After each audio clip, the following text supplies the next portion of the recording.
You know, ancient prophecies, they can feel like these impossible codes from another time, packed with cryptic symbols and really dramatic visions. But what if we could crack one of the most famous ones? Today, that's exactly what we're going to do.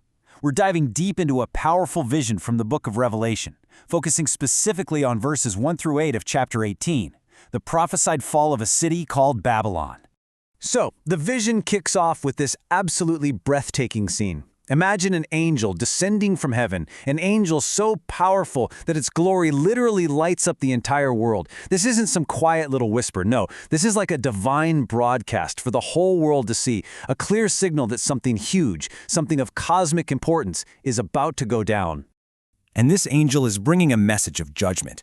The target? A great city, but it's given this symbolic name, Babylon. And this, right here, is the central mystery that our source material is trying to unpack. Who or what was this Babylon the Great? All right, so let's start with the first piece of this puzzle, the angel's stunning proclamation itself. Let's really listen to what it says. The message is delivered with a mighty voice. And notice that repetition, is fallen, is fallen. It's so emphatic.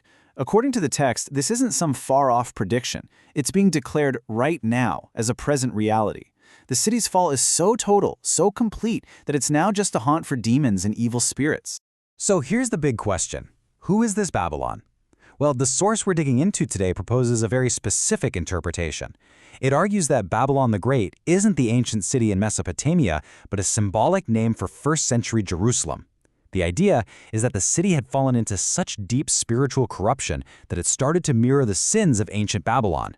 And really, understanding this interpretation is the key to unlocking how the source reads the rest of this chapter.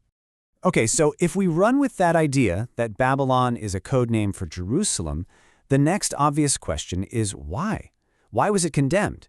Well, the vision gives us what's basically a heavenly indictment, laying out all the specific charges against the city. Now the language here is, wow, it's super symbolic. The city is accused of making nations drink the wine of the wrath of her fornication. And it says kings and merchants were all in on it. So what in the world does that actually mean? This is where it all gets broken down for us.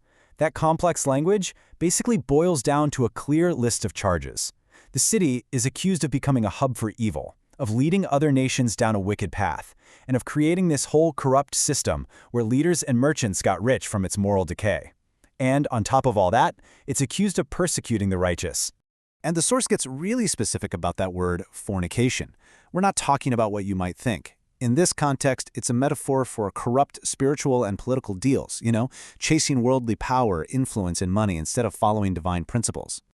And to back up this idea about corrupt merchants, the source makes a direct connection to the words of Jesus himself. The critique wasn't about business in general, but about the temple, the very heart of the city's spiritual life, being turned into a house of merchandise.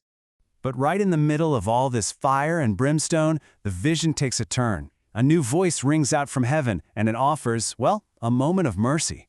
It's a crucial warning and a chance to escape. And that brings up a really critical question, right? If the whole city is doomed, what about the good people, the faithful, who are still stuck inside its walls? Are they just supposed to go down with the ship? The answer comes through loud and clear. It's a direct, urgent command. Come out of her, my people. It's a call to get out, to separate yourself, so you don't end up sharing in the city's sins or its punishment. I mean, the stakes could not be any higher. And according to the source, this wasn't just some spiritual advice. No, this was a literal, physical warning for the faithful to flee Jerusalem before the disaster that it sees as the coming Roman siege. And that brings us to the final and most climactic part of this passage we're looking at. The warning has been given, and now the sentence, the specific plagues, are spelled out in detail. The punishment? It's described as a double payment for her sins. Her cup of judgment is to be filled to the double. What does that even mean? This idea of double justice might sound a little strange, but the source says there's a specific legal context for it. Is presented almost like a formula, a law of divine justice. You can see it here, the crime on one side, the punishment on the other. It's directly proportional, but amplified. The city filled a cup with wickedness, so now it has to drink a cup of judgment that is twice as full. So where does this whole double payment idea even come from?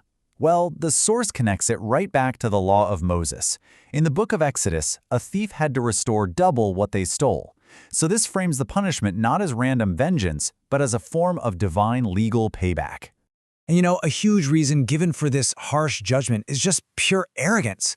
The city's pride. The text says it speaks in its heart. I sit a queen and shall see no sorrow. It's this profound self-deception, a belief in its own invincibility that completely blinds it to what's coming. This is where the source brings it all into our history books. It maps this prophecy onto a very specific timeline. It argues that the prophesied plagues, death, mourning, and famine kicked off with the start of the Roman-Jewish War in 66 AD and all led up to the city's total destruction in 70 AD. And it all leads to this, the final, devastating sentence of the prophecy. The plagues will come swiftly, all at once, and the city's fate is sealed. She shall be utterly burned with fire. It is the most terrifying and concrete prediction in this whole passage. And to really ground this interpretation, the source brings in a chilling eyewitness account from the historian Josephus, who was there for the siege of Jerusalem. He describes the Roman army setting fire to houses and burning every single person inside. The parallel between his historical record and the prophecy is just stark. And all of this leaves us with a pretty big question to wrestle with. When a prophecy aligns this closely with a historical account, does that point to some kind of divine foresight? Or does it maybe just reveal how these ancient writings capture the very real, very deep anxieties of a world that felt like it was on the brink of collapse?